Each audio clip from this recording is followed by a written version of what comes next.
ਸਤਿ ਸ਼੍ਰੀ ਅਕਾਲ। ਤੁਸੀਂ ਦੇਖ ਰਹੇ ਹੋ ਪੰਜਾਬ ਮੇਲ USA ਟੀਵੀ। ਮੈਂ ਸੁਰਭੀ ਸ਼ਰਮਾ।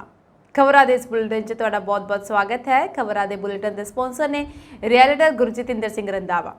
ਹਰ ਤਰ੍ਹਾਂ ਦੀ ਪ੍ਰਾਪਰਟੀ ਖਰੀਦਣ ਅਤੇ ਵੇਚਣ ਦੇ ਲਈ ਤੁਸੀਂ ਸਕਰੀਨ ਤੇ ਦਿੱਤੇ ਨੰਬਰਾਂ ਰਾਹੀਂ ਇਹਨਾਂ ਨੂੰ ਸੰਪਰਕ ਕਰ ਸਕਦੇ ਹੋ। ਪੇਸ਼ ਹਾਂ ਜੀ ਦੇਸ਼ ਵਿਦੇਸ਼ ਦੀਆਂ ਕੁਝ ਚੋਣਵੀਆਂ ਖਬਰਾਂ। ਸਾਨ ਫਰਾਂਸਿਸਕੋ ਜਾਣ ਲਈ 에ਅਰ ਇੰਡੀਆ ਦੀ ਫਲਾਈਟ 'ਚ ਤਕਨੀਕੀ ਖਰਾਬੀ ਕਾਰਨ ਰੂਸ 'ਚ ਐਮਰਜੈਂਸੀ ਲੈਂਡਿੰਗ। ਆਸਟ੍ਰੇਲੀਆ 'ਚ ਭਾਰੀ ਮੀਂਹ ਅਤੇ ਤੂਫਾਨ ਨੇ ਮਚਾਈ ਤਬਾਹੀ, ਹਜ਼ਾਰ ਲੋਕਾਂ ਦੇ ਘਰਾਂ ਦੀ ਬਿਜਲੀ ਹੋਈ ਗੁੱਲ।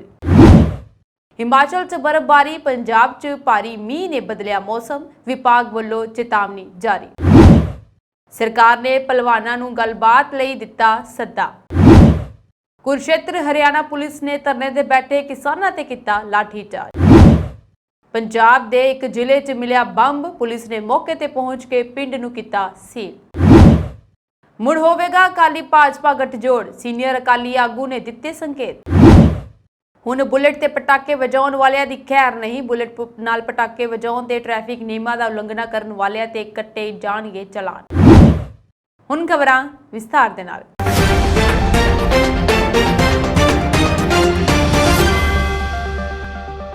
ਦਿੱਲੀ ਤੋਂ ਸਾਨ ਫਰਾਂਸਿਸਕੋ ਜਾਣ ਵਾਲੀ 에ਅਰ ਇੰਡੀਆ ਦੀ ਫਲਾਈਟ ਅਚਾਨਕ ਤਕਨੀਕੀ ਖਰਾਬੀ ਕਾਰਨ ਰੂਸ ਦੇ ਮੈਗਾਡਨ ਹਵਾਈ ਅੱਡੇ ਤੇ ਉਤਾਰਨੀ ਪਈ।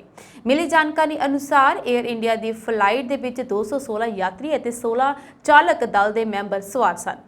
ਜਹਾਜ਼ ਦੇ ਇੱਕ ਇੰਜਨ ਵਿੱਚ ਤਕਨੀਕੀ ਖਰਾਬੀ ਆ ਜਾਣ ਕਾਰਨ ਸਾਨ ਫਰਾਂਸਿਸਕੋ ਜਾਣ ਵਾਲੀ 에ਅਰ ਇੰਡੀਆ ਦੀ ਇਸ ਫਲਾਈਟ ਨੂੰ ਰੂਸ ਦੇ ਛੋਟੇ ਜਿਹੇ 에ਅਰਪੋਰਟ ਮੈਗਾਡਨ ਵਿਖੇ ਉਤਾਰਨਾ ਪਿਆ। ਸਾਰੇ ਯਾਤਰੀ ਸੁਰੱਖਿਅਤ ਹਨ। ਇਸ ਛੋਟੇ ਸ਼ਹਿਰ ਵਿੱਚ ਕੋਈ ਚੰਗੀ ਸੁਵਿਧਾ ਨਹੀਂ ਹੈ, ਜਿਸ ਕਰਕੇ 216 ਯਾਤਰੀਆਂ ਨੂੰ ਇੱਕ ਸਕੂਲ 'ਚ ਫਰਸ਼ ਉੱਤੇ ਸੌਣ ਲਈ ਮਜਬੂਰ ਕੀਤਾ ਗਿਆ ਅਤੇ ਉਹਨਾਂ ਨੂੰ ਖਾਣ ਪੀਣ ਦੇ ਲਈ ਸਿਰਫ ਚਾਹ ਅਤੇ ਬ੍ਰੈਡ ਹੀ ਦਿੱਤੇ ਗਏ।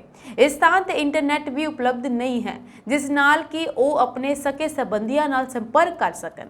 ਬਹੁਤ ਸਾਰੇ ਲੋਕ ਸਾਨ ਫਰਾਂਸਿਸਕੋ 에ਅਰਪੋਰਟ ਤੇ ਖੱਜਲ ਖਰਾਬ ਹੁੰਦੇ ਦੇਖੇ ਗਏ।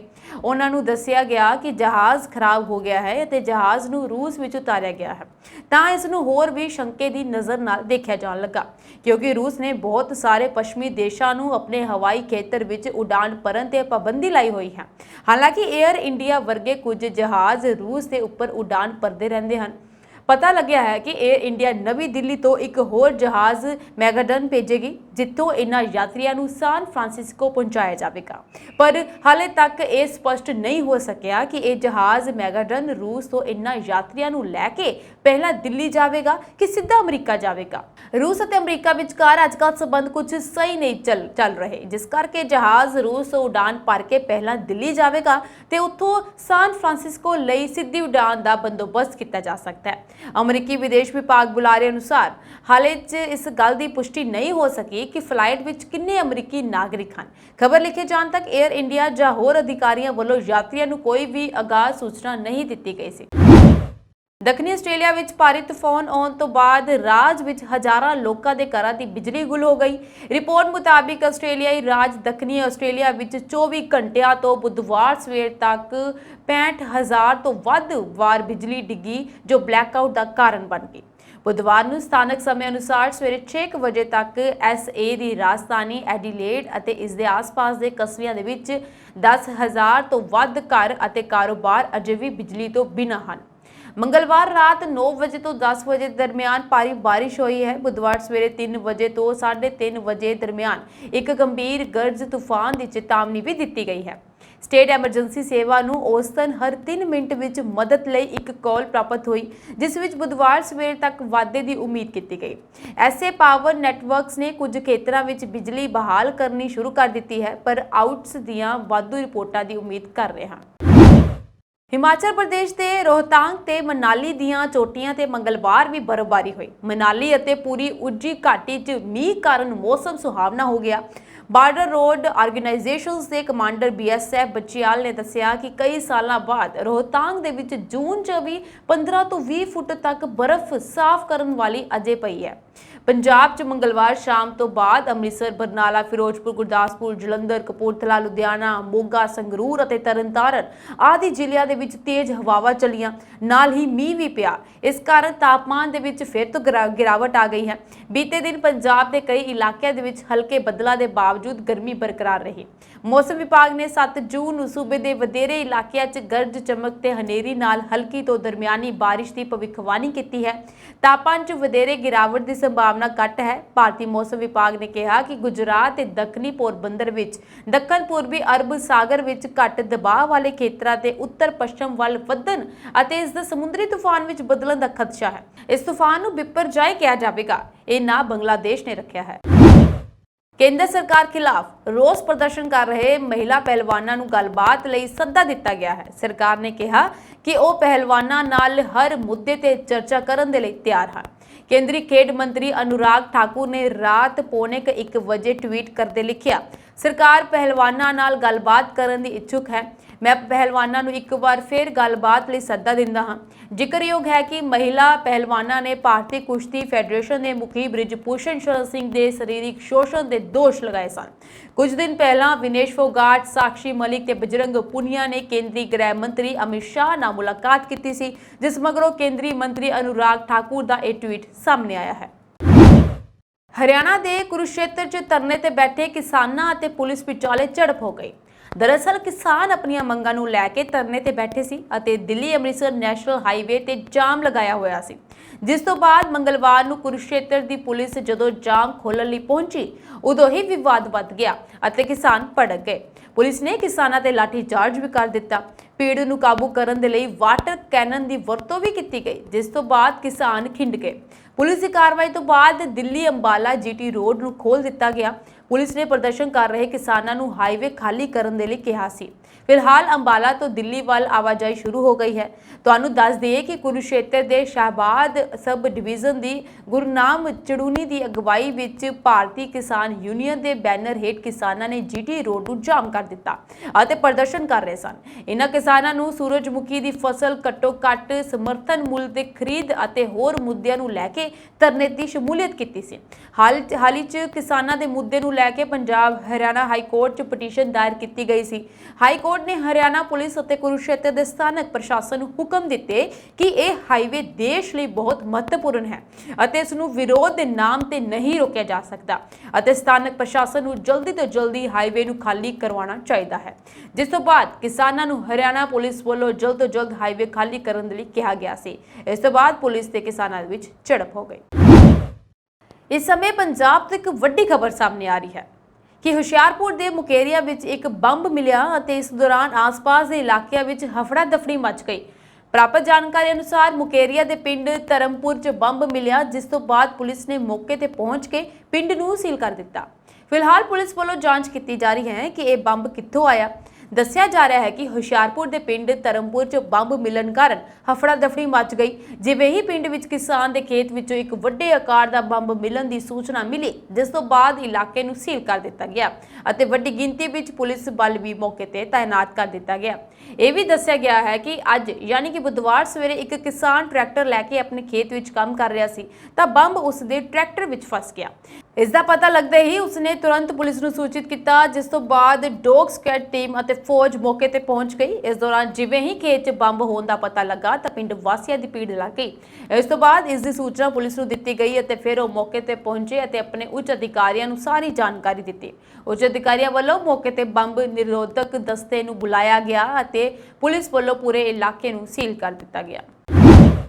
केंद्र सरकार वालों लिआंदे खेती कानून तो बाद भाजपा नालों वख होए श्रोमणी अकाली दल नूं हुण एक बार फिर अपने पुराने साथी की याद आ रही है।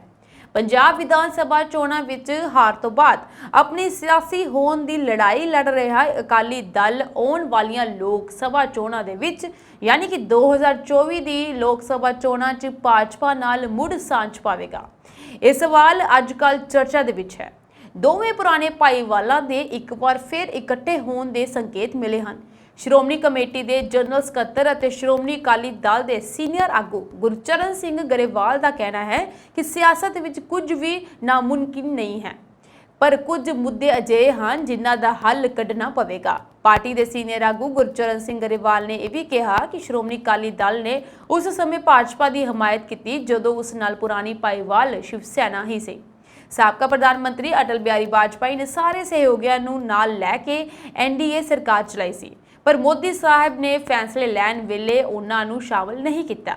ਗਰੇਵਾਲ ਨੇ ਅੱਗੇ ਕਿਹਾ, ਭਾਵੇਂ ਭਾਜਪਾ ਦੀ ਕੇਂਦਰ ਸਰਕਾਰ ਨੇ ਖੇਤੀ ਸੰਬੰਧੀ ਕਾਨੂੰਨ ਵਾਪਸ ਲੈ ਲਏ ਸਨ, ਪਰ ਹਰਿਆਣਾ ਵਿੱਚ ਵੱਖਰੀ ਗੁਰਦੁਆਰਾ ਪ੍ਰਬੰਧਕ ਕਮੇਟੀ ਦੀ ਸਥਾਪਨਾ ਤੋਂ ਇਲਾਵਾ ਵੱਖ-ਵੱਖ ਜੇਲ੍ਹਾਂ ਵਿੱਚ ਬੰਦ ਸਿੱਖਾਂ ਦੀ ਰਿਹਾਈ ਦਾ ਗੰਭੀਰ ਮਸਲਾ ਹੈ, ਜਿਸ ਦਾ ਹੱਲ ਲੱਭਣਾ ਪਵੇਗਾ। ਹਾਲਾਂਕਿ ਰਾਜਨੀਤੀ ਵਿੱਚ ਕੁਝ ਵੀ ਅਸੰਭਵ ਨਹੀਂ ਹੈ। ਪਿਛਲੀਆਂ ਪੰਜਾਬ ਵਿਧਾਨ ਸਭਾ ਚੋਣਾਂ ਅਤੇ ਹਾਲ ਹੀ ਦੇ ਵਿੱਚ ਹੋਏ ਜਲੰਧਰ ਲੋਕ ਸਭਾ ਜ਼ਿਮਨੀ ਚੋਣ ਦੇ ਵਿੱਚ ਦੋਵਾਂ ਪਾਰਟੀਆਂ ਨੂੰ ਹੋਏ ਨੁਕਸਾਨ ਦੇ ਸੰਬੰਧ ਵਿੱਚ ਗਰੇਵਾਲ ਨੇ ਮੰਨਿਆ ਕਿ ਜੇਕਰ ਅਕਾਲੀ ਭਾਜਪਾ ਇਕੱਠੇ ਹੁੰਦੇ ਹਨ ਤਾਂ ਦੋਵਾਂ ਨੂੰ ਫਾਇਦਾ ਹੁੰਦਾ ਹੈ। ADGP ਟ੍ਰੈਫਿਕ AS ਰਾਏ ਦੇ ਹੁਕਮਾਂ ਦੀ ਪਾਲਣਾ ਕਰਦੇ ਹੋਏ ਡੇਰਾਬੱਸੀ ਟ੍ਰੈਫਿਕ ਪੁਲਿਸ ਵੱਲੋਂ SSP Mohali Sandeep Garg, SP traffic Harinder Singh Maan, DSP traffic Mahesh Saini ਅਤੇ ASP ਡੇਰਾਬੱਸੀ ਡਾਕਟਰ ਦਰਪਨ ਆਲੂਵਾਲੀਆ ਦੇ ਦਿਸ਼ਾ ਨਿਰਦੇਸ਼ਾਂ ਤਹਿਤ ਟ੍ਰੈਫਿਕ ਨਿਯਮਾਂ ਦੀਆਂ ਉਲੰਘਣਾ ਕਰਨ ਅਤੇ ਬੁਲੇਟ ਦੇ ਪਟਾਕੇ ਵਜਾਉਣ ਵਾਲਿਆਂ ਖਿਲਾਫ ਕਾਰਵਾਈ ਕਰਦੇ ਹੋਏ 2 ਦਰਜਨ ਦੇ ਕਰੀਬ ਵਾਹਨਾਂ ਦੇ ਚਲਾਨ ਕੱਟੇ ਗਏ ਹਨ। ਜਾਣਕਾਰੀ ਦਿੰਦੇ ਹੋਏ ਟ੍ਰੈਫਿਕ ਇੰਚਾਰਜ ਡੇਰਾਬੱਸੀ ਨੇ ਦੱਸਿਆ ਕਿ ਅੱਜ ਦੁਪਹਿਰ ਹੀ ਉਹਨਾਂ ਨੂੰ ADGP ਟ੍ਰੈਫਿਕ ਵੱਲੋਂ ਕੀਤੇ ਗਏ ਹੁਕਮਾਂ ਦੀ ਕਾਪੀ ਮਿਲਣ ਤੋਂ ਬਾਅਦ ਉਹਨਾਂ ਨੇ ਡੇਰਾਬੱਸੀ ਬੱਸ ਅੱਡੇ ਤੇ ਟ੍ਰੈਫਿਕ ਪੁਲਿਸ ਦੇ ਜਵਾਨਾਂ ਨਾਲ ਨਾਕਾਬੰਦੀ ਕਰਕੇ ਟ੍ਰੈਫਿਕ ਨਿਯਮਾਂ ਦੀ ਸ਼ਰੇਆਮ ਉਲੰਘਣਾ ਕਰਨ ਅਤੇ ਬੁਲੇਟ ਤੇ ਪਟਾਕੇ ਵਜਾਉਣ ਵਾਲੇ ਵਾਹਨਾਂ ਚਾਲਕਾਂ ਦੇ 21 ਚਲਾਨ ਕੱਟੇ ਹਨ। ਉਹਨਾਂ ਨੇ ਦੱਸਿਆ ਕਿ ਇਸ ਮੌਕੇ ਇੱਕ ਬੁਲੇਟ ਮੋਟਰਸਾਈਕਲ ਨੂੰ ਬਿਨਾਂ ਦਸਤਾਵੇਜ਼ਾਂ ਤੋਂ ਪੁਲਿਸ ਥਾਣਾ ਡੇਰਾਬੱਸੀ ਵਿਖੇ ਬੰਦ ਕਰ ਦਿੱਤਾ ਗਿਆ। ਉਹਨਾਂ ਨੇ ਬੁਲੇਟ ਮੋਟਰਸਾਈਕਲ ਚਾਲਕਾਂ ਨੂੰ ਅਪੀਲ ਕੀਤੀ ਹੈ ਕਿ ਉਹ ਆਪਣੇ ਮੋਟਰਸਾਈਕਲ ਤੇ ਕੰਪਨੀ ਵੱਲੋਂ ਦਿੱਤੇ ਸਲੈਂਸਰ ਹੀ ਲਾਉਣ ਅਤੇ ਇਸ ਦੇ ਨਾਲ ਉਹਨਾਂ ਨੇ ਬੁਲੇਟ ਮੋਟਰਸਾਈਕਲ ਮਕੈਨਿਕਾਂ ਨੂੰ ਵੀ ਅਪੀਲ ਕੀਤੀ ਹੈ ਕਿ ਉਹ ਕਿਸੇ ਵੀ ਬੁਲੇਟ ਮੋਟਰਸਾਈਕਲ ਦਾ ਸਲੈਂਸਰ ਨਾ ਬਦਲਣ। ਜੇਕਰ ਉਹਨਾਂ ਵੱਲੋਂ ਅਜਿਹਾ ਕੀਤਾ ਗਿਆ ਤਾਂ ਪੁਲਿਸ ਵੱਲੋਂ ਬੁਲੇਟ ਮੋਟਰਸਾਈਕਲ ਮਕੈਨਿਕਾਂ ਖਿਲਾਫ ਵੀ ਕਾਰਵਾਈ ਕੀਤੀ ਜਾਵੇਗੀ। ਡੇਰਾਬੱਸੀ ਸ਼ਹਿਰ ਦੀਆਂ ਸੜਕਾਂ ਤੇ ਬਿਨਾਂ ਕਿਸੇ ਕੰਮ ਤੋਂ ਘੁੰਮਦੇ ਵਾਹਨ ਚਾਲਕਾਂ ਖਿਲਾਫ ਸਖਤੀ ਵਰਤਦਿਆਂ ਟ੍ਰੈਫਿਕ ਪੁਲਿਸ ਵੱਲੋਂ ਨਾਕਾ ਲਗਾ ਕੇ ਨਿਯਮ ਤੋੜਨ ਵਾਲੇ ਵਾਹਨਾਂ ਚਾਲਕਾਂ ਦੇ ਚਲਾਨ ਕੱਟੇ ਗਏ। ਇਸ ਦੌਰਾਨ ਇੱਕ ਬੁਲੇਟ ਮੋਟਰਸਾਈਕਲ ਸਵਾਰ ਨੂੰ ਬੁਲੇਟ ਨਾਲ ਪਟਾਕੇ ਮਾਰਨੇ ਉਦੋਂ ਮਹਿੰਗੇ ਪੈ ਗਏ ਜਦੋਂ ਉਸ ਨੂੰ ਪੁਲਿਸ ਨੇ ਘੇਰ ਕੇ ਉਸ ਦਾ ਚਲਾਨ ਕੱਟ ਕੇ ਹੱਥ 'ਚ ਫੜਾ ਦਿੱਤਾ। ਟ੍ਰੈਫਿਕ ਇੰਚਾਰਜ ਜਸਪਾਲ ਸਿੰਘ ਨੇ ਦੱਸਿਆ ਕਿ ਨਾਕੇ ਦੌਰਾਨ ਕਰੀਬ 2 ਦਰਜਨ ਵਾਹਨਾਂ ਦੇ ਚਲਾਨ ਕੱਟੇ ਗਏ ਹਨ। ਪਟਨਾ ਦੇ ਇੱਕ ਸ਼ਾਪਿੰਗ ਮਾਲ ਦੇ ਵਿੱਚ ਸ਼੍ਰੀ ਗੁਰੂ ਗੋਬਿੰਦ ਸਿੰਘ ਜੀ ਦੀ ਮੂਰਤੀ ਲਾਉਣ ਨੂੰ ਲੈ ਕੇ ਵਿਵਾਦ ਖੜਾ ਹੋ ਗਿਆ ਹੈ। ਇਹ ਸ਼ਾਪਿੰਗ ਮਾਲ ਅੰਡਾਨੀ ਗਰੁੱਪ ਦਾ ਹੈ। ਸਿੱਖ ਧਰਮ ਨਾਲ ਜੁੜੇ ਆਗੂਆਂ ਨੇ ਇਸ ਤੇ ਸਖਤ ਇਤਰਾਜ਼ ਜਤਾਇਆ। ਸਿੱਖ ਧਾਰਮਿਕ ਆਗੂਆਂ ਦਾ ਕਹਿਣਾ ਹੈ ਕਿ ਉਹਨਾਂ ਦੇ ਧਰਮ ਵਿੱਚ ਮੂਰਤੀ ਪੂਜਾ ਦੀ ਮਨਾਹੀ ਹੈ, ਤਾਂ ਫਿਰ ਗੁਰੂ ਸਾਹਿਬ ਦੀ ਮੂਰਤੀ ਕਿਸ ਹੈਸੀਅਤ ਦੇ ਵਿੱਚ ਮਾਲ ਵਿੱਚ ਸਥਾਪਿਤ ਕੀਤੀ ਗਈ ਸੀ। ਉਹਨਾਂ ਨੇ ਸਰਕਾਰ ਤੋਂ ਮੰਗ ਕੀਤੀ ਹੈ ਕਿ ਮਾਲ ਦੇ ਮਾਲਕਾਂ ਖਿਲਾਫ ਸਖਤ ਕਾਰਵਾਈ ਕੀਤੀ ਜਾਵੇ। ਸਿੱਖ ਆਗੂਆਂ ਨੇ ਦੋਸ਼ ਲਗਾਇਆ ਹੈ ਕਿ ਸਿੱਖ ਧਰਮ ਨਾਲ ਜੁੜੇ ਲੋਕਾਂ ਦੀਆਂ ਭਾਵਨਾਵਾਂ ਨੂੰ ਠੇਸ ਪਹੁੰਚਾਉਣ ਦੇ ਲਈ ਸੋਚੀ ਸਮਝੀ ਸਾਜ਼ਿਸ਼ ਤਹਿਤ ਇਹ ਸਾਰਾ ਕੰਮ ਜਾਣਬੁੱਝ ਕੇ ਕੀਤਾ ਜਾ ਰਿਹਾ। ਉਧਰ ਮਾਮਲਾ ਧਿਆਨ ਵਿੱਚ ਆਉਂਦੇ ਹੀ ਤਖਤ ਸ੍ਰੀ ਹਰਿਮੰਦਰ ਜੀ ਪਟਨਾ ਸਾਹਿਬ ਦੇ ਪ੍ਰਬੰਧਕ ਕਮੇਟੀ ਦੇ ਪ੍ਰਧਾਨ ਜਗਜੋਤ ਸਿੰਘ ਸੋਹੀ ਨੇ ਮੀਤ ਪ੍ਰਧਾਨ ਗੁਰਵਿੰਦਰ ਸਿੰਘ ਦੀ ਅਗਵਾਈ ਹੇਠ ਇੱਕ ਵਫਦ ਸਿਟੀ ਸੈਂਟਰ ਮਾਲ ਵਿਖੇ ਭੇਜਿਆ। ਉਹਨਾਂ ਨੇ ਕਿਹਾ, ਸਿਟੀ ਸੈਂਟਰ ਮਾਲ ਪਟਨਾ ਦੇ ਵੈਕਸ ਮਿਊਜ਼ੀਅਮ ਵਿੱਚ ਬਣੇ ਸ੍ਰੀ ਗੁਰੂ ਗੋਬਿੰਦ ਸਿੰਘ ਜੀ ਦੇ ਮਹਾਰਾਜ ਦੇ ਮੋਮ ਦੇ ਬੁੱਤ ਨੇ ਸਿੱਖਾਂ ਦੀਆਂ ਧਾਰਮਿਕ ਭਾਵਨਾਵਾਂ ਨੂੰ ਠੇਸ ਪਹੁੰਚਾਈ ਹੈ। ਮੀਤ ਪ੍ਰਧਾਨ ਗੁਰਵਿੰਦਰ ਸਿੰਘ ਨੇ ਉੱਤੇ ਸਿਟੀ ਸੈਂਟਰ ਮਾਲ ਦੇ ਪ੍ਰਬੰਧਕਾਂ ਨਾਲ ਗੱਲਬਾਤ ਕੀਤੀ ਅਤੇ ਉਹਨਾਂ ਨੂੰ ਦੱਸਿਆ ਕਿ ਕਿਸੇ ਨੂੰ ਵੀ ਸਿੱਖ ਕੌਮ ਦੀਆਂ ਧਾਰਮਿਕ ਭਾਵਨਾਵਾਂ ਨਾਲ ਖਿਲਵਾੜ ਕਰਨ ਦੀ ਇਜਾਜ਼ਤ ਨਹੀਂ ਦਿੱਤੀ ਜਾ ਸਕਦੀ। ਇਸ ਘਟਨਾ ਕਾਰਨ ਸਿੱਖ ਸੰਗਤਾਂ ਵਿੱਚ ਭਾਰੀ ਰੋਸ ਹੈ। ਉੱਥੇ ਮੌਜੂਦ ਮਾਲ ਪ੍ਰਬੰਧਕਾਂ ਨੇ ਮਾਫੀ ਮੰਗਦਿਆਂ ਕਿਹਾ ਕਿ ਉਹ ਭਵਿੱਖ ਵਿੱਚ ਕੋਈ ਵੀ ਅਜਿਹਾ ਕੰਮ ਨਹੀਂ ਕਰਨਗੇ ਜਿਸ ਨਾਲ ਕਿਸੇ ਧਾਰਮਿਕ ਭਾਵਨਾਵਾਂ ਨੂੰ ਠੇਸ ਪਹੁੰਚੇ। ਬਠਿੰਡਾ ਤੋਂ ਸੰਸਦ ਮੈਂਬਰ ਦੇ ਸਾਬਕਾ ਕੇਂਦਰੀ ਮੰਤਰੀ ਹਰਸਿਮਰਤ ਬਾਦਲ ਨੇ ਵੀ ਕਿਹਾ ਕਿ ਸਿੱਖ ਪੰਥ ਨੂੰ ਕਮਜ਼ੋਰ ਕਰਨ ਦੇ ਲਈ ਇਹ ਸਾਜ਼ਿਸ਼ਾਂ ਰਚੀਆਂ ਜਾ ਰਹੀਆਂ ਹਨ। ਉਹਨਾਂ ਨੇ ਕਿਹਾ ਕਿ ਸਿੱਖ ਧਰਮ ਦੀ ਮਰਿਆਦਾ ਵਿਰੁੱਧ ਕੰਮ ਕਰਨ ਵਾਲਿਆਂ ਨੂੰ ਤੁਰੰਤ ਪ੍ਰਭਾਵ ਨਾਲ ਮਾਫੀ ਮੰਗਣੀ ਚਾਹੀਦੀ ਹੈ ਤੇ ਮੂਰਤੀ ਹਟਾਉਣੀ ਚਾਹੀਦੀ ਹੈ। ਉਹਨਾਂ ਨੇ ਕਿਹਾ, ਸਾਡੇ ਗੁਰੂ ਸਾਹਿਬਾਨ ਤੇ ਸ੍ਰੀ ਗੁਰੂ ਗ੍ਰੰਥ ਸਾਹਿਬ ਸਾਨੂੰ ਪਰਮਾਤਮਾ ਦੇ ਨਿਰਾਕਾਰ ਰੂਪ ਬਾਰੇ ਦੱਸਦੇ ਹਨ।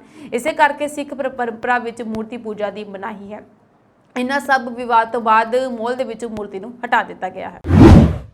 ਪੰਜਾਬ ਦੇ ਮੁੱਖ ਮੰਤਰੀ ਭਗਵੰਤ ਮਾਨ ਵੱਲੋਂ ਖਰੜ ਵਿਖੇ ਜੱਚਾ ਬੱਚਾ ਹਸਪਤਾਲ ਦਾ ਉਦਘਾਟਨ ਕੀਤਾ ਗਿਆ। ਇਸ ਮੌਕੇ ਸੰਬੋਧਨ ਕਰਦਿਆਂ ਮੁੱਖ ਮੰਤਰੀ ਮਾਨ ਨੇ ਕਿਹਾ ਕਿ 1 ਸਾਲ ਦੇ ਅੰਦਰ ਸੂਬੇ ਦੇ ਵਿੱਚ 35ਵਾਂ ਜੱਚਾ ਬੱਚਾ ਕੇਂਦਰ ਖੋਲ੍ਹਿਆ ਗਿਆ ਹੈ। ਉਹਨਾਂ ਨੇ ਦੱਸਿਆ ਕਿ 8.49 ਕਰੋੜ ਦੀ ਲਾਗਤ ਨਾਲ 50 ਬੈੱਡਾਂ ਵਾਲੇ ਹਸਪਤਾਲ ਬਣਾਇਆ ਗਿਆ ਹੈ। ਮੁੱਖ ਮੰਤਰੀ ਨੇ ਇਹ ਵੀ ਕਿਹਾ ਕਿ ਇਹ ਹਸਪਤਾਲ ਪੂਰੀ ਤਰ੍ਹਾਂ ਨਾਲ ਆਧੁਨਿਕ ਤਕਨੀਕਾਂ ਨਾਲ ਲੈਸ ਹੈ ਅਤੇ ਅਸੀਂ ਲੋਕਾਂ ਨੂੰ ਜੋ ਗਾਰੰਟੀ ਦਿੱਤੀ ਉਸ ਨੂੰ ਪੂਰਾ ਕਰ ਰਹੇ ਹਾਂ। ਇਸ ਤੋਂ ਇਲਾਵਾ ਅਸੀਂ 75 ਤੋਂ 100 ਹੋਰ ਮੁਹੱਲਾ ਕਲੀਨਿਕ ਖੋਲ੍ਹਣ ਦੀ ਤਿਆਰੀ ਕਰ ਰਹੇ ਹਾਂ। ਉਹਨਾਂ ਨੇ ਇਹ ਵੀ ਕਿਹਾ ਹੁਣ ਤੱਕ ਮੁਹੱਲਾ ਕਲੀਨਿਕਾਂ 'ਚ 31 ਲੱਖ ਤੋਂ ਵੱਧ ਲੋਕ ਇਲਾਜ ਕਰਵਾ ਚੁੱਕੇ ਹਨ। ਇਸ ਮੌਕੇ ਆਪਣੇ ਦੂਜੇ ਵਿਆਹ ਨੂੰ ਲੈ ਕੇ ਵਿਰੋਧੀਆਂ ਵੱਲੋਂ ਦਿੱਤੇ ਜਾ ਰਹੇ ਬਿਆਨਾਂ ਦਾ ਮੁੱਖ ਮੰਤਰੀ ਮਾਨ ਨੇ ਠੋਕਵਾਂ ਜਵਾਬ ਦਿੱਤਾ। ਉਹਨਾਂ ਨੇ ਕਾਂਗਰਸੀ ਆਗੂ ਨਵਜੋਤ ਸਿੰਘ ਸਿੱਧੂ ਤੇ ਤੰਜ ਕੱਸਦਿਆਂ ਕਿਹਾ ਕਿ ਉਹ ਕਹਿੰਦੇ ਸਨ ਕਿ ਭਗਵੰਤ ਮਾਨ ਦਾ ਬਿਆਨ ਸੀ ਕਿ ਸੱਤਾ ਸੰਭਾਲਣ ਤੋਂ ਬਾਅਦ ਉਹ ਬਦਲਾਅ ਲੈ ਕੇ ਆਉਣਗੇ, ਪਰ ਉਹਨਾਂ ਨੇ ਬਦਲਾਅ ਦੇ ਨਾਂ ਤੇ ਸਿਰਫ ਦੂਜਾ ਵਿਆਹ ਕਰਵਾਇਆ ਹੈ। ਇਸ ਦਾ ਜਵਾਬ ਦਿੰਦਿਆਂ ਮੁੱਖ ਮੰਤਰੀ ਮਾਨ ਨੇ ਕਿਹਾ ਕਿ ਨਵਜੋਤ ਸਿੱਧੂ ਦੇ ਪਿਤਾ ਜੀ ਨੇ ਵੀ ਦੂਜਾ ਵਿਆਹ ਕਰਵਾਇਆ ਸੀ ਅਤੇ ਨਵਜੋਤ ਸਿੱਧੂ ਆਪਣੀ ਪਿਤਾ ਦੀ ਦੂਜੀ ਪਤਨੀ ਦੇ ਹੀ ਬੇਟੇ ਹਨ। ਜੇਕਰ ਉਹਨਾਂ ਦੇ ਪਿਤਾ ਨੇ ਦੂਜਾ ਵਿਆਹ ਨਾ ਕਰਵਾਇਆ ਹੁੰਦਾ ਤਾਂ ਨਵਜੋਤ ਸਿੱਧੂ ਦਾ ਅੱਜ ਕੋਈ ਵਜੂਦ ਨਹੀਂ ਹੋਣਾ ਸੀ। ਉਹਨਾਂ ਨੇ ਵਿਅੰਗ ਕੱਸਦੇ ਕਿਹਾ ਕਿ ਹੁਣ ਜੇਕਰ ਰਾਹੁਲ ਗਾਂਧੀ ਦਾ ਵਿਆਹ ਨਹੀਂ ਹੋ ਰਿਹਾ ਤਾਂ ਸਾਡਾ ਕੀ ਕਸੂਰ ਹੈ। ਉਹਨਾਂ ਨੇ ਵੀ ਕਿਹਾ ਕਿ ਸਾਰੇ ਵਿਰੋਧੀ ਇੱਕ ਦਿਨ ਜਲੰਧਰ 'ਚ ਇਕੱਠੇ ਹੋ ਗਏ, ਜਿਸ ਤਰ੍ਹਾਂ ਸ਼ੇਰ ਨੂੰ ਦੇਖ ਕੇ ਸਾਰੇ ਜਾਨਵਰ ਇੱਕ ਪਾਸੇ ਖੜੇ ਹੋ ਜਾਂਦੇ ਹਨ। ਇਸ ਇਕੱਠ ਦੌਰਾਨ ਉਹਨਾਂ ਦੇ ਵਿਧਾਇਕਾਂ ਨੂੰ ਮਟੀਰੀਅਲ ਤੱਕ ਕਿਹਾ ਗਿਆ, ਪਰ ਸ਼ਾਇਦ ਉਹ ਇਹ ਗੱਲ ਭੁੱਲ ਗਏ ਹਨ ਕਿ ਇਹਨਾਂ ਨੂੰ ਲੋਕਾਂ ਨੇ ਹੀ ਚੁਣ ਕੇ ਵਿਧਾਨ ਸਭਾ ਵਿੱਚ ਭੇਜਿਆ ਹੈ। ਉਹਨਾਂ ਨੇ ਕਿਹਾ ਕਿ ਵਿਰੋਧੀਆਂ ਕੋਲ ਕੋਈ ਵੀ ਮੁੱਦਾ ਨਹੀਂ ਹੈ। ਵਿਧਾਨ ਸਭਾ 'ਚ ਜਦੋਂ ਮੁੱਦੇ ਦੀ ਗੱਲ ਆਉਂਦੀ ਹੈ ਤਾਂ ਕਾਂਗਰਸ ਪਹਿਲਾਂ ਹੀ ਕਹਿ ਦਿੰਦੀ ਹੈ ਕਿ ਜਦੋਂ ਭਗਵੰਤ ਮਾਨ ਆਉਣਗੇ ਤਾਂ ਉਹ ਬਾਹਰ ਚਲੇ ਜਾਣਗੇ, ਕਿਉਂਕਿ ਉਹਨਾਂ ਦੇ ਕੋਲ ਕੋਈ ਮੁੱਦਾ ਨਹੀਂ ਹੈ। ਉਹਨਾਂ ਨੇ ਕਿਹਾ ਕਿ ਵਿਰੋਧੀ ਮੇਰੇ ਨਾਲ ਬੈਠਣ ਅਤੇ ਹਿਸਾਬ ਕਰਨ, ਮੇਰੇ ਕੋਲ ਇਕੱਲੀ ਗੱਲ ਦਾ ਜਵਾਬ ਹੈ। ਚੰਡੀਗੜ੍ਹ ਨਗਰ ਨਿਗਮ ਹਾਊਸ ਦੀ ਮੀਟਿੰਗ 'ਚ ਜ਼ਬਰਦਸਤ ਹੰਗਾਮਾ ਹੋਇਆ। ਇਸ ਹੰਗਾਮੇ ਦੇ ਵਿੱਚ ਆਪ ਕੌਂਸਲਰ ਅਤੇ ਕਿਰਨ ਖੇਰ ਆਮੋ ਸਾਹਮਣੇ ਨਜ਼ਰ ਆਏ। ਇਸ ਦੌਰਾਨ ਆਮ ਆਦਮੀ ਪਾਰਟੀ ਦੇ ਕੌਂਸਲਰਾਂ ਨੇ ਦੋਸ਼ ਲਾਇਆ ਕਿ ਸੰਸਦ ਮੈਂਬਰ ਕਿਰਨ ਖੇਰ ਨੇ ਉਹਨਾਂ ਦੀ ਸੀਟ ਨੇੜੇ ਜਾ ਕੇ ਉਹਨਾਂ ਨਾਲ ਦੁਰਵਿਵਹਾਰ ਕੀਤਾ ਹੈ। ਆਮ ਆਦਮੀ ਪਾਰਟੀ ਦੇ ਕੌਂਸਲਰ ਜਸਵੀਰ ਸਿੰਘ ਲਾਡੀ ਨੇ ਚੰਡੀਗੜ੍ਹ ਦੇ ਐਸਐਸਪੀ ਨੂੰ ਦਿੱਤੀ ਸ਼ਿਕਾਇਤ ਵਿੱਚ ਸੰਸਦ ਮੈਂਬਰ ਕਿਰਨ ਖੇਰ ਤੇ ਧਾਰਮਿਕ ਚਿੰਨ੍ਹਾਂ ਨੂੰ ਲੈ ਕੇ ਗਲਤ ਟਿੱਪਣੀਆਂ ਕਰਨ ਅਤੇ ਗਾਲੀ ਗਲੋਚ ਦੇ ਦੋਸ਼ ਲਾਏ ਹਨ। ਹਾਊਸ ਦੀ ਮੀਟਿੰਗ ਤੋਂ ਬਾਅਦ ਆਪ ਦੇ ਸਾਰੇ ਕੌਂਸਲਰ ਸਿੱਧੇ ਐਸਐਸਪੀ ਦਫ਼ਤਰ ਪਹੁੰਚ ਗਏ ਅਤੇ ਸ਼ਿਕਾਇਤ ਦਿੱਤੀ। ਇਸ ਤੋਂ ਪਹਿਲਾਂ ਹਾਊਸ ਦੀ ਮੀਟਿੰਗ 'ਚ ਜ਼ਬਰਦਸਤ ਹੰਗਾਮਾ ਹੋਇਆ ਅਤੇ ਆਪ ਕੌਂਸਲਰਾਂ ਨੇ ਮੀਟਿੰਗ 'ਚੋਂ ਸਸਪੈਂਡ ਕਰ ਦਿੱਤਾ ਗਿਆ। ਕਿਰਨ ਖੇਰ ਨੇ ਪ੍ਰਧਾਨ ਮੰਤਰੀ ਵਿਰੁੱਧ ਗਲਤ ਸ਼ਬਦਾਵਲੀ ਵਰਤਣ ਦਾ ਦੋਸ਼ ਲਗਾਇਆ ਗਿਆ, ਜਿਸ ਤੋਂ ਬਾਅਦ ਭਾਜਪਾ ਕੌਂਸਲਰਾਂ ਨੇ ਆਪ ਪਾਰਟੀ ਖਿਲਾਫ ਨਾਅਰੇਬਾਜ਼ੀ ਕੀਤੀ। ਮੀਟਿੰਗ ਸ਼ੁਰੂ ਹੁੰਦੇ ਹੀ ਤਰੁਣਾ ਮਹਿਤਾ ਦੇ ਕਾਂਗਰਸ 'ਚ ਸ਼ਾਮਲ ਹੋਣ ਦੇ ਮੁੱਦੇ ਉੱਤੇ ਆਮ ਆਦਮੀ ਪਾਰਟੀ ਨੇ ਪ੍ਰਦਰਸ਼ਨ ਕਰਨਾ ਸ਼ੁਰੂ ਕਰ ਦਿੱਤਾ। ਇਸ ਦੇ ਨਾਲ ਹੀ ਕਾਂਗਰਸ ਨੇ ਡੰਪਿੰਗ ਗਰਾਊਂਡ ਦੇ ਮੁੱਦੇ ਨੂੰ ਲੈ ਕੇ ਰੋਸ ਪ੍ਰਦਰਸ਼ਨ ਕੀਤਾ। ਉੜੀਸਾ ਦੇ ਬਾਲਾਸੋਰ ਵਿੱਚ ਲੰਘੇ ਸ਼ੁੱਕਰਵਾਰ ਨੂੰ ਇੱਕ ਭਿਆਨਕ ਟ੍ਰੇਨ ਹਾਦਸਾ ਹੋਇਆ ਸੀ। ਇਹ ਭਾਰਤੀ ਰੇਲ ਦੇ ਇਤਿਹਾਸ ਦੇ ਸਭ ਤੋਂ ਵੱਡੇ ਹਾਦਸਿਆਂ ਵਿੱਚੋਂ ਇੱਕ ਸੀ। ਇਸ ਹਾਦਸੇ ਵਿੱਚ 275 ਤੋਂ ਜ਼ਿਆਦਾ ਲੋਕਾਂ ਦੀਆਂ ਆਪਣੀਆਂ ਜਾਨਾਂ ਗਵਾ ਚੁੱਕੇ ਹਨ। ਹਾਦਸੇ ਤੋਂ ਬਾਅਦ ਲੋਕ ਆਪਣੇ ਤਰੀਕਿਆਂ ਦੇ ਨਾਲ ਮਦਦ ਦੇ ਲਈ ਅੱਗੇ ਆ ਰਹੇ ਹਨ। ਇਸ ਦੌਰਾਨ ਸਾਬਕਾ ਭਾਰਤੀ ਕ੍ਰਿਕਟਰ ਖਿਡਾਰੀ ਵਿਰਿੰਦਰ ਸਹਿਵਾਗ ਨੇ ਮਦਦ ਦੇ ਲਈ ਆਪਣੇ ਹੱਥ ਅੱਗੇ ਵਧਾਏ ਹਨ। ਸਹਿਵਾਗ ਨੇ ਇੱਕ ਟਵੀਟ ਕਰਕੇ ਹਾਦਸੇ ਉੱਤੇ ਦੁੱਖ ਪ੍ਰਗਟ ਕਰਦੇ ਹੋਏ ਇਸ ਗੱਲ ਦੀ ਜਾਣਕਾਰੀ ਦਿੱਤੀ ਕਿ ਇਸ ਦੁੱਖ ਦੀ ਘੜੀ ਵਿੱਚ ਉਹ ਰੇਲ ਹਾਦਸੇ ਵਿੱਚ ਜਾਨ ਗਵਾਉਣ ਵਾਲੇ ਮ੍ਰਿਤਕਾਂ ਦੇ ਬੱਚਿਆਂ ਨੂੰ ਮੁਫਤ ਸਿੱਖਿਆ ਪ੍ਰਦਾਨ ਕਰਨਗੇ। ਉਹਨਾਂ ਨੇ ਟਵੀਟ ਕਰਕੇ ਲਿਖਿਆ ਕਿ ਇਹ ਤਸਵੀਰ ਸਾਨੂੰ ਲੰਬੇ ਸਮੇਂ ਤੱਕ ਪਰੇਸ਼ਾਨ ਕਰੇਗੀ। ਦੁੱਖ ਦੀ ਇਸ ਘੜੀ ਵਿੱਚ ਮੈਂ ਘੱਟੋ ਘੱਟ ਇੰਨਾ ਤੱਕ ਕਰ ਹੀ ਸਕਦਾ ਹਾਂ ਕਿ ਇਸ ਦੁੱਖ ਹਾਦਸੇ ਵਿੱਚ ਜਾਨ ਗਵਾਉਣ ਵਾਲਿਆਂ ਦੇ ਬੱਚਿਆਂ ਦੀ ਪੜ੍ਹਾਈ ਦਾ ਧਿਆਨ ਰੱਖਾਂਗਾ। ਮੈਂ ਅਜਿਹੇ ਬੱਚਿਆਂ ਨੂੰ ਸਹਿਵਾਗ ਇੰਟਰਨੈਸ਼ਨਲ ਸਕੂਲ ਦੀ ਬੋਰਡਿੰਗ ਸਹੂਲਤ ਵਿੱਚ ਮੁਫਤ ਸਿੱਖਿਆ ਦੇਣ ਦੀ ਪੇਸ਼ਕਸ਼ ਕਰਦਾ ਹਾਂ। ਪੰਜਾਬ ਦੇ ਤਕਨੀਕੀ ਸਿੱਖਿਆ ਮੰਤਰੀ ਹਰਜੋਤ ਸਿੰਘ ਬੈਂਸ ਨੇ ਇੱਕ ਪੱਤਰ ਜਾਰੀ ਕਰਕੇ ਰਾਜ ਦੀਆਂ ਸਾਰੀਆਂ ਸਰਕਾਰੀ ਅਤੇ ਨਿੱਜੀ ਯੂਨੀਵਰਸਿਟੀਆਂ ਅਤੇ ਕਾਲਜਾਂ ਨੂੰ ਹਦਾਇਤ ਕੀਤੀ ਹੈ ਕਿ ਸਕਾਲਰਸ਼ਿਪ ਨਾ ਆਉਣ ਕਾਰਨ ਕਿਸੇ ਵੀ ਵਿਦਿਆਰਥੀ ਨੂੰ ਪੇਪਰ ਵਿੱਚ ਬੈਠਣ ਤੋਂ ਨਾ ਰੋਕਿਆ ਜਾਵੇ। ਬੈਂਸ ਨੇ ਕਿਹਾ ਕਿ ਉਹਨਾਂ ਦੇ ਧਿਆਨ ਵਿੱਚ ਆਇਆ ਹੈ ਕਿ ਕੁਝ ਨਿੱਜੀ ਅਤੇ ਸਰਕਾਰੀ ਸੰਸਥਾਵਾਂ ਨੇ ਸਕਾਲਰਸ਼ਿਪ ਨਾ ਆਉਣ ਕਾਰਨ ਵਿਦਿਆਰਥੀਆਂ ਨੂੰ ਪੇਪਰ ਵਿੱਚ ਬੈਠਣ ਤੋਂ ਰੋਕਣ ਦਾ ਯਤਨ ਕੀਤਾ। ਤਕਨੀਕੀ ਸਿੱਖਿਆ ਮੰਤਰੀ ਨੇ ਵਧੀਕ ਮੁੱਖ ਸਕੱਤਰ ਤਕਨੀਕੀ ਸਿੱਖਿਆ ਅਤੇ ਪ੍ਰਮੁੱਖ ਸਕੱਤਰ ਉਚੇਰੀ ਸਿੱਖਿਆ ਨੂੰ ਪੱਤਰ ਲਿਖ ਕੇ ਹਦਾਇਤ ਕੀਤੀ ਹੈ ਕਿ ਸੂਬੇ ਦੇ ਸਾਰੇ ਸਰਕਾਰੀ ਅਤੇ ਨਿੱਜੀ ਕਾਲਜਾਂ ਅਤੇ ਯੂਨੀਵਰਸਿਟੀਆਂ ਨੂੰ ਹਦਾਇਤ ਕਰ ਦਿੱਤੀ ਜਾਵੇ ਕਿ ਜੇਕਰ ਕਿਸੇ ਵਿਦਿਆਰਥੀ ਦੀ ਸਕਾਲਰਸ਼ਿਪ ਦਾ ਕੋਈ ਵੀ ਮਾਮਲਾ ਪੈਂਡਿੰਗ ਚੱਲ ਰਿਹਾ ਹੋਵੇ ਤਾਂ ਉਸ ਵਿਦਿਆਰਥੀ ਨੂੰ ਪ੍ਰੀਖਿਆ ਵਿੱਚ ਬੈਠਣ ਤੋਂ ਨਾ ਰੋਕਿਆ ਜਾਵੇ। ਜੇਕਰ ਇਨ੍ਹਾਂ ਹਦਾਇਤਾਂ ਦੀ ਕਿਸੇ ਵੀ ਕਾਲਜ ਯੂਨੀਵਰਸਿਟੀ ਵੱਲੋਂ ਉਲੰਘਣਾ ਕੀਤੀ ਜਾਂਦੀ ਹੈ ਤਾਂ ਉਸ ਦੇ ਖਿਲਾਫ ਪੰਜਾਬ ਸਰਕਾਰ ਵੱਲੋਂ ਸਖਤ ਕਾਰਵਾਈ ਕੀਤੀ ਜਾਵੇਗੀ। ਬੈਂਸ ਨੇ ਅਧਿਕਾਰੀਆਂ ਨੂੰ ਹਦਾਇਤ ਕੀਤੀ ਹੈ ਕਿ ਇਸ ਸੰਬੰਧੀ ਤੁਰੰਤ ਨੋਟਿਸ ਜਾਰੀ ਕੀਤਾ ਜਾਵੇ। ਕੌਮੀ ਜਾਂਚ ਏਜੰਸੀ यानी कि NIA ने पाबंदीशुदा दहशती जथेबंदी खालिस्तान टाइगर फोर्स नाल संबंधित केस विच पंजाब ते हरियाणा विच 10 ठिकानिਆਂ ਤੇ ਛਾਪੇ ਮਾਰੇ। NIA ਟੀਮਾਂ ਨੇ ਦਹਿਸ਼ਤੀ ਜਥੇਬੰਦੀ ਲਈ ਫੰਡ ਇਕੱਤਰ ਕਰਨ ਨਾਲ ਜੁੜੀ ਅਪਰਾਧਿਕ ਸਾਜ਼ਿਸ਼ ਤੇ ਸਰਹੱਦ ਪਾਰੋਂ ਹਥਿਆਰਾਂ, ਗੋਲੀ, ਸਿੱਕੇ ਤੇ ਵਿਸਫੋਟਕਾਂ ਦੀ ਤਸਕਰੀ ਨੂੰ ਲੈ ਕੇ ਪੰਜਾਬ ਦੇ ਵਿੱਚ 9 ਥਾਵਾਂ ਤੇ ਹਰਿਆਣਾ ਵਿੱਚ ਇੱਕ ਜਗ੍ਹਾ ਤੇ ਦਸਤਕ ਦਿੱਤੀ। ਕੌਮੀ ਜਾਂਚ ਏਜੰਸੀ ਨੇ ਪਿਛਲੇ ਸਾਲ 20 ਅਗਸਤ ਨੂੰ ਗੈਰ ਕਾਨੂੰਨੀ ਸਰਗਰਮੀਆਂ ਰੋਕੂ ਐਕਟ 1966 ਤੇ IPC ਦੀਆਂ ਵੱਖ-ਵੱਖ ਧਾਰਾਵਾਂ ਤਹਿਤ ਕੇਸ ਦਰਜ ਕੀਤਾ ਸੀ। ਇਸੇ ਕੇਸ ਵਿੱਚ NIA ਨੇ ਕੈਨੇਡਾ ਆਧਾਰਿਤ ਦਹਿਸ਼ਤਗਰਦ ਅਰਸ਼ ਡਾਲਾ ਦੇ 2 ਨੇੜਲੇ ਲੋੜੀਂਦੇ ਸਹਾਇਕਾਂ ਨੂੰ ਇੰਦਰਾ ਗਾਂਧੀ ਕੌਮਾਂਤਰੀ ਹਵਾਈ ਅੱਡੇ ਤੋਂ ਗ੍ਰਿਫਤਾਰ ਕੀਤਾ ਸੀ। ਇਹ ਦੋਵੇਂ ਮਨੀਲਾ ਤੋਂ ਦਿੱਲੀ ਪੁੱਜੇ ਸਨ। ਇਨ੍ਹਾਂ ਦੋਵਾਂ ਦੀ ਪਹਿਚਾਣ ਅੰਮ੍ਰਿਤਪਾਲ ਸਿੰਘ ਉਰਫ ਐਮੀ ਤੇ ਅੰਮ੍ਰਿਤ ਵਜੋਂ ਹੋਈ ਸੀ ਅਤੇ ਦੋਵੇਂ ਪੰਜਾਬ ਨਾਲ ਸੰਬੰਧਿਤ ਸਨ। NIA ਦੀ ਜਾਂਚ ਦੌਰਾਨ ਸਾਹਮਣੇ ਆਇਆ ਕਿ ਇਹ ਦੋਵੇਂ ਮੁਲਜ਼ਮ ਮਨੋਨੀਤ ਦਹਿਸ਼ਤਗਰਦ ਅਰਸ਼ਦੀਪ ਸਿੰਘ ਡੱਲਾ ਲਈ ਕੰਮ ਕਰਦੇ ਹਨ ਅਤੇ ਭਾਰਤ ਵਿੱਚ ਖਾਲਿਸਤਾਨ ਟਾਈਗਰ ਫੋਰਸ ਦੀਆਂ ਹਿੰਸਕ ਅਪਰਾਧਿਕ ਸਰਗਰਮੀਆਂ ਦਾ ਪ੍ਰਚਾਰ ਪ੍ਰਸਾਰ ਕਰਦੇ ਸਨ। NIA ਮੁਤਾਬਿਕ ਇਹ ਇੱਕ ਹੋਰ ਲੋੜੀਂਦੇ ਮੁਲਜ਼ਮ ਮਨਪ੍ਰੀਤ ਸਿੰਘ ਉਰਫ ਪੀਤਾ ਨਾਲ ਮਿਲ ਕੇ ਪਾਕਿਸਤਾਨ ਤੋਂ ਹਥਿਆਰਾਂ ਦੀ ਤਸਕਰੀ ਕਰਨ ਦੇ ਨਾਲ ਦੇਸ਼ ਵਿੱਚ ਹਿੰਸਕ ਤੇ ਦਹਿਸ਼ਤੀ ਸਰਗਰਮੀਆਂ ਨੂੰ ਅੰਜਾਮ ਦੇਣ ਦੇ ਲਈ ਖਾਲਸਾ ਟਾਈਗਰ ਫੋਰਸ ਨਾਂ ਹੇਠ ਨੌਜਵਾਨਾਂ ਦੀ ਭਰਤੀ ਕਰਦੇ ਸਨ। NIA ਨੇ ਕਿਹਾ ਕਿ ਉਹ ਪਾਬੰਦੀਸ਼ੁਦਾ ਜਥੇਬੰਦੀ ਲਈ ਫੰਡ ਇਕੱਤਰਿਤ ਕਰਨ ਦੇ ਲਈ ਚਲਦੇ ਫਿਰੌਤੀ ਰੈਕਟ ਦਾ ਹਿੱਸਾ ਸਨ। ਸਿੱਧੂ ਮੂਸੇਵਾਲਾ ਦੀ ਮੌਤ ਤੋਂ ਬਾਅਦ ਵੀ ਲੋਕ ਉਹਨਾਂ ਨੂੰ ਭੁੱਲੇ ਨਹੀਂ, ਬਲਕਿ ਉਹਨਾਂ ਦੇ ਫੈਨਸ ਦੀ ਗਿਣਤੀ ਦੁੱਗਣੀ ਹੋ ਗਈ ਹੈ। ਇਸ ਦੀ ਦੁਰਵਰਤੋਂ ਕਰਕੇ ਤੇ ਕਮਾਈ ਕਰਨ ਲਈ ਇੱਕ ਕੰਪਨੀ ਨੇ ਸਿੱਧੂ ਮੂਸੇਵਾਲੇ ਦੀ ਫੋਟੋ ਦੇ ਨਾਲ ਮਾੜੀ ਕਰਤੂਤ ਕੀਤੀ ਹੈ। ਇੱਕ ਤੰਬਾਕੂ ਗੁਟਕਾ ਬਣਾਉਣ ਵਾਲੀ ਕੰਪਨੀ ਨੇ ਆਪਣੀ ਸੇਲ ਵਧਾਉਣ ਦੇ ਲਈ ਸਿੱਧੂ ਮੂਸੇਵਾਲੇ ਦੀ ਫੋਟੋ ਦੀ ਗਲਤ ਵਰਤੋਂ ਕੀਤੀ ਹੈ। ਤੰਬਾਕੂ ਕੰਪਨੀ ਨੇ ਆਪਣੀ ਸੁਪਾਰੀ ਦੇ ਪ੍ਰੋਡਕਟ ਤੇ ਗਾਇਕ ਸਿੱਧੂ ਮੂਸੇਵਾਲੇ ਦੀ ਫੋਟੋ ਲਗਾਈ ਹੈ। ਸਿੱਧੂ ਮੂਸੇਵਾਲੇ ਦੀ ਫੋਟੋ ਵੇਖ ਕੇ ਉਹਨਾਂ ਦੇ ਚਾਹਣ ਵਾਲਿਆਂ ਵਿੱਚ ਰੋਸ ਹੈ। ਕੰਪਨੀ ਦੀ ਇਸ ਹਰਕਤ ਨੂੰ ਵੇਖ ਕੇ ਲੋਕ ਗੁੱਸੇ ਦੇ ਵਿੱਚ ਹਨ। ਸੋਸ਼ਲ ਮੀਡੀਆ ਤੇ ਇਸ ਗੱਲ ਦੀ ਕਾਫੀ ਨਿੰਦਾ ਵੀ ਹੋ ਰਹੀ ਹੈ। ਲੋਕ ਮੰਗ ਕਰ ਰਹੇ ਹਨ ਕਿ ਜਿਸ ਕੰਪਨੀ ਨੇ ਅਜਿਹੀ ਕਰਤੂਤ ਕੀਤੀ ਹੈ ਉਸ ਦੇ ਖਿਲਾਫ ਕਾਨੂੰਨੀ ਕਾਰਵਾਈ ਹੋਣੀ ਚਾਹੀਦੀ ਹੈ। ਲੋਕਾਂ ਦਾ ਇਲਜ਼ਾਮ ਹੈ ਕਿ ਕੰਪਨੀ ਦੀ ਸੇਲ ਵਧਾਉਣ ਦੇ ਲਈ ਉਹਨਾਂ ਨੇ ਅਜਿਹਾ ਕੰਮ ਕੀਤਾ ਹੈ। ਸਿਰਫ ਇੰਨਾ ਹੀ ਨਹੀਂ, ਇਸ ਨਾਲ ਨੌਜਵਾਨਾਂ ਨੂੰ ਤੰਬਾਕੂ ਗੁਟਕੇ ਵੱਲ ਜਾਣ ਦੇ ਲਈ ਉਤਸ਼ਾਹਿਤ ਵੀ ਕੀਤਾ ਜਾ ਰਿਹਾ ਹੈ। ਤੰਬਾਕੂ ਗੁਟਕਾ ਬਣਾਉਣ ਵਾਲੀ ਕੰਪਨੀ ਨੇ ਸਿਰਫ ਸਿੱਧੂ ਮੂਸੇਵਾਲੇ ਦੀ ਫੋਟੋ ਦੀ ਵਰਤੋਂ ਹੀ ਆਪਣੀ ਪਾਊਚ ਤੇ ਨਹੀਂ ਕੀਤੀ, ਬਲਕਿ ਸਿੱਧੂ ਮੂਸੇਵਾਲੇ ਦੇ ਨਾਂ ਦੀ ਵਰਤੋਂ ਵੀ ਵੱਡੇ ਅੱਖਰਾਂ ਦੇ ਵਿੱਚ ਕੀਤੀ ਹੈ। ਪੰਜਾਬੀ ਗਾਇਕ ਸ਼ੁਭਦੀਪ ਸਿੰਘ ਉਰਫ ਸਿੱਧੂ ਮੂਸੇਵਾਲੇ ਦੇ ਕਤਲ ਦੇ 1 ਸਾਲ ਬਾਅਦ ਉਸਦੇ ਪਰਿਵਾਰ ਨੂੰ ਅਦਾਲਤ ਵਿੱਚੋਂ ਉਸਦਾ ਪਿਸਤੌਲ ਅਤੇ 2 ਮੋਬਾਈਲ ਵਾਪਸ ਮਿਲ ਗਏ ਹਨ। ਪਰਿਵਾਰ ਨੇ ਇਸ ਦੀ ਅਪੀਲ ਕੀਤੀ ਸੀ। ਹਾਲਾਂਕਿ ਅਦਾਲਤ 'ਚ ਹਰ ਪੇਸ਼ੀ ਤੇ ਉਸ ਨੂੰ ਆਪਣੇ ਨਾਲ ਮੋਬਾਈਲ ਅਤੇ ਪਿਸਤੌਲ ਲਿਆਉਣਾ ਹੋਵੇਗਾ। ਮੂਸੇਵਾਲੇ ਦੇ ਪਰਿਵਾਰ ਨੂੰ ਪਿਸਤੌਲ ਦੇ ਲਈ 4 ਲੱਖ ਰੁਪਏ ਅਤੇ ਮੋਬਾਈਲ ਲਈ 1 ਲੱਖ ਰੁਪਏ ਦਾ ਮੁਚਲਕਾ ਭਰਨਾ ਪਿਆ। ਇਹ ਪਿਸਤੌਲ ਹੁਣ ਮੂਸੇਵਾਲੇ ਦੀ ਮਾਤਾ ਚਰਨ ਕੌਰ ਦੇ ਨਾਂ ਤੇ ਦਰਜ ਹੋਵੇਗਾ। ਅਦਾਲਤ ਨੇ ਮੂਸੇਵਾਲੇ ਦੇ ਪਰਿਵਾਰ ਨੂੰ ਕਿਹਾ ਕਿ ਜਦੋਂ ਤੱਕ ਕਤਲ ਦਾ ਕੇਸ ਚੱਲ ਰਿਹਾ ਹੈ ਉਹ ਮੋਬਾਈਲ ਅਤੇ ਪਿਸਤੌਲ ਅੱਗੇ ਨਹੀਂ ਵੇਚ ਸਕਦੇ। ਇਸ ਤੋਂ ਇਲਾਵਾ ਪਿਸਤੌਲ ਅਤੇ ਮੋਬਾਈਲ ਦਾ ਰੰਗ ਵੀ ਨਹੀਂ ਬਦਲਿਆ ਜਾਵੇਗਾ। ਦੂਰਸੰਚਾਰ ਮੰਤਰੀ ਅਸ਼ਵਨੀ ਵੈਸ਼ਨਵ ਨੇ ਲੋਕਾਂ ਨੂੰ ਅਣਜਾਣ ਨੰਬਰਾਂ ਤੋਂ ਮੋਬਾਈਲ ਫੋਨ ਕਾਲ ਨਾ ਉਠਾਉਣ ਦੀ ਅਪੀਲ ਕੀਤੀ ਹੈ ਤੇ ਕਿਹਾ ਕਿ ਮੰਤਰਾਲੇ ਦੁਆਰਾ ਚੁੱਕੇ ਗਏ ਕਦਮਾਂ ਤੇ ਨਤੀਜੇ ਵਜੋਂ ਸਪੈਮ ਕਾਲਾਂ ਅਤੇ ਸਾਈਬਰ ਧੋਖਾਧੜੀ ਦੇ ਮਾਮਲਿਆਂ ਵਿੱਚ ਮਹੱਤਵਪੂਰਨ ਕਮੀ ਆਈ ਹੈ। ਫਰਜ਼ੀ ਫੋਨ ਕਾਲਾਂ ਅਤੇ ਸਾਈਬਰ ਧੋਖਾਧੜੀ ਦੇ ਪੁੱਛੇ ਗਏ ਸਵਾਲ ਦੇ ਜਵਾਬ 'ਚ ਉਹਨਾਂ ਨੇ ਪੱਤਰਕਾਰਾਂ ਨੂੰ ਕਿਹਾ ਕਿ ਲੋਕਾਂ ਨੂੰ ਕਦੇ ਵੀ ਅਣਜਾਣ ਨੰਬਰਾਂ ਤੋਂ ਕਾਲ ਨਹੀਂ ਚੁੱਕਣੀ ਚਾਹੀਦੀ। ਉਹਨਾਂ ਨੇ ਕਿਹਾ ਕਿ ਮੈਂ ਹਰੇਕ ਨਾਗਰਿਕ ਨੂੰ ਬੇਨਤੀ ਕਰਦਾ ਹਾਂ ਕਿ ਉਹ ਸਿਰਫ ਉਹਨਾਂ ਨੰਬਰਾਂ ਤੋਂ ਕਾਲ ਦਾ ਜਵਾਬ ਦੇਣ ਜੋ ਪਛਾਣਦੇ ਹਨ। ਵੈਸ਼ਨਵ ਨੇ ਕਿਹਾ ਕਿ ਉਹਨਾਂ ਦੇ ਮੰਤਰਾਲੇ ਨੇ ਸਪੈਮ ਕਾਲਾਂ ਅਤੇ ਸਾਈਬਰ ਧੋਖਾਧੜੀ ਨੂੰ ਰੋਕਣ ਦੇ ਲਈ ਹਾਲ ਹੀ 'ਚ ਸੰਚਾਰ ਸਾਥੀ ਪੋਰਟਲ ਲਾਂਚ ਕੀਤਾ ਹੈ। ਉਹਨਾਂ ਨੇ ਇਹ ਵੀ ਕਿਹਾ ਕਿ 40 ਲੱਖ ਤੋਂ ਵੱਧ ਗਲਤ ਸਿਮ ਅਤੇ 41,000 ਗਲਤ ਪੁਆਇੰਟ ਆਫ ਸੇਲ ਏਜੰਟਾਂ ਨੂੰ ਬਲੈਕਲਿਸਟ ਕੀਤਾ ਗਿਆ ਹੈ। ਆਰਟੀਫੀਸ਼ੀਅਲ ਇੰਟੈਲੀਜੈਂਸੀ ਦੀ ਵਰਤੋਂ ਨੇ ਇਨ੍ਹਾਂ ਮਾਮਲਿਆਂ ਨੂੰ ਘੱਟ ਕਰਨ ਦੇ ਵਿੱਚ ਕਾਫੀ ਮਦਦ ਕੀਤੀ ਹੈ। ਮੰਤਰੀ ਨੇ ਕਿਹਾ ਕਿ ਲੋਕਾਂ ਨੂੰ ਅਣਜਾਣ ਨੰਬਰਾਂ ਤੋਂ ਆਈਆਂ ਕਾਲਾਂ ਦਾ ਜਵਾਬ ਉਦੋਂ ਹੀ ਦੇਣਾ ਚਾਹੀਦਾ ਹੈ ਜਦੋਂ ਅਜਿਹੇ ਕਾਲ ਕਰਨ ਵਾਲਿਆਂ ਵੱਲੋਂ ਕੋਈ ਪਛਾਣ ਸੁਨੇਹਾ ਭੇਜਿਆ ਗਿਆ ਹੋਵੇ।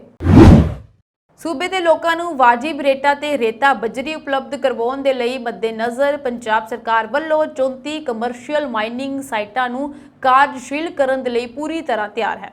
ਮੰਗਲਵਾਰ ਇੱਥੇ ਜਾਣਕਾਰੀ ਦਿੰਦਿਆਂ ਖਨਨ ਤੇ ਭੂ ਵਿਗਿਆਨ ਮੰਤਰੀ ਗੁਰਮੀਤ ਸਿੰਘ ਮੀਥੇਰ ਨੇ ਦੱਸਿਆ ਕਿ ਸੂਬੇ ਵਿੱਚ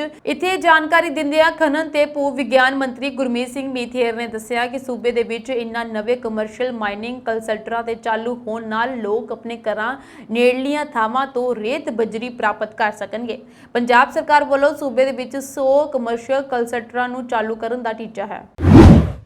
ਇਹ ਸਾਂਝੀ ਦੇਸ਼ ਵਿਦੇਸ਼ ਦੀਆਂ ਕੁਝ ਚੋਣਵੀਆਂ ਖਬਰਾਂ ਹੋਰ ਖਬਰਾਂ ਦੇ ਨਾਲ ਜੁੜੇ ਰਹਿਣ ਦੇ ਲਈ ਤੁਸੀਂ ਬਨੇ ਰਹੋ ਪੰਜਾਬ ਮੇਲ USA TV ਦੇ ਨਾਲ।